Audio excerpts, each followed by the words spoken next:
my whole fall is geared towards RedZone. Every day, virtually every hour of every day during the season, I'm kind of counting down the time and saying, okay, it was Tuesday today. Did I get this done? You know, my research packet usually arrives on Tuesday night from our amazing NFL media research staff.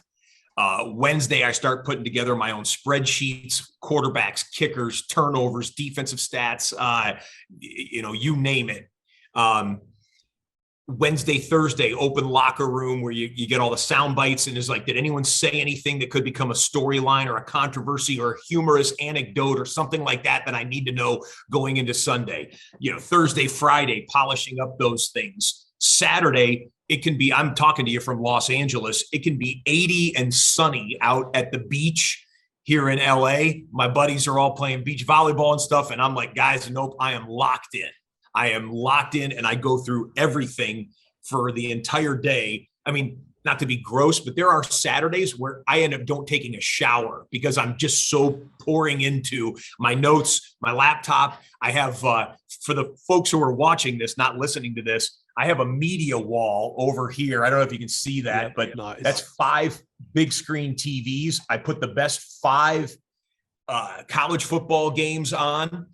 And I'm grinding on the college football, and then I'm diving into my notes. So Saturday night, to get to Sunday here, Saturday night, I try to go to bed 10 o'clock, 11 o'clock, and I'm usually pretty good at laying down at that time.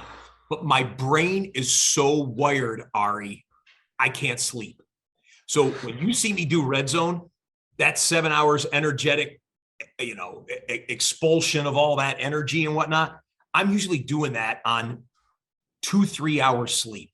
If I get 4 or 5 hours on Saturday night, that is a good night for me sleeping. It's just something I have not been able to get a good handle on. So the alarm clock is set for 5 a.m. on Sunday. I'm like this. I'm like looking at my nightstand where my clock is going like, okay, it's 4:45. I know it's 15 minutes. I'm not going to fall asleep. Like, I hardly ever have to have the alarm clock go off, but it is set for 5 a.m. 5 a.m. I don't drink coffee, which people are surprised by. People think I take 9 espresso shots.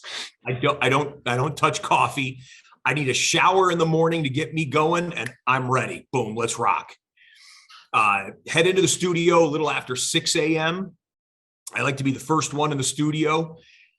Get in there. The chefs at NFL Media at NFL Los Angeles headquarters, they make me the same breakfast every single Sunday, fall Sunday morning.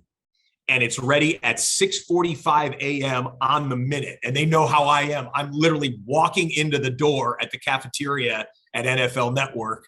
6:45, they hand me my bag of food. It's scrambled egg whites, turkey burger patty, no bun, no cheese, mixed fruit, usually a big muffin, either cornbread muffin or a blueberry muffin if I like to get, kind of filled up because I don't eat for another almost 12 hours.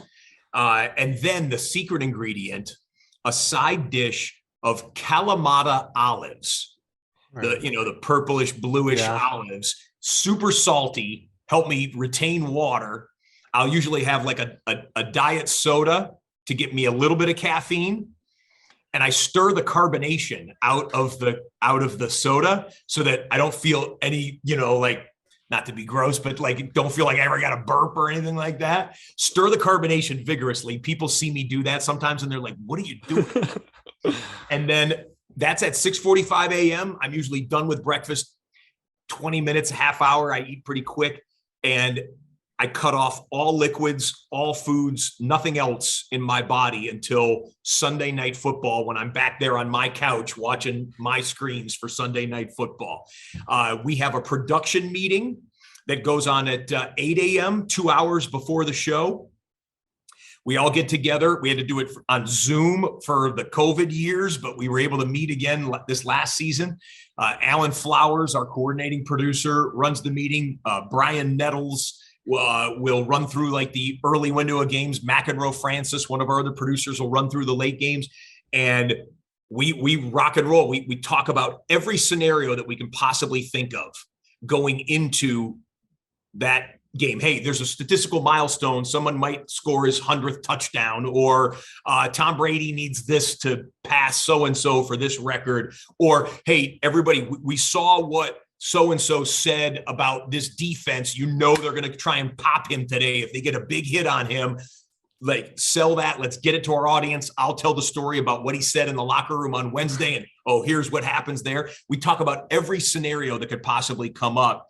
And then we, basically give each other high fives. Let's go. And we all get to our individual positions. And then the last thing I'll tell you is this, because it is true.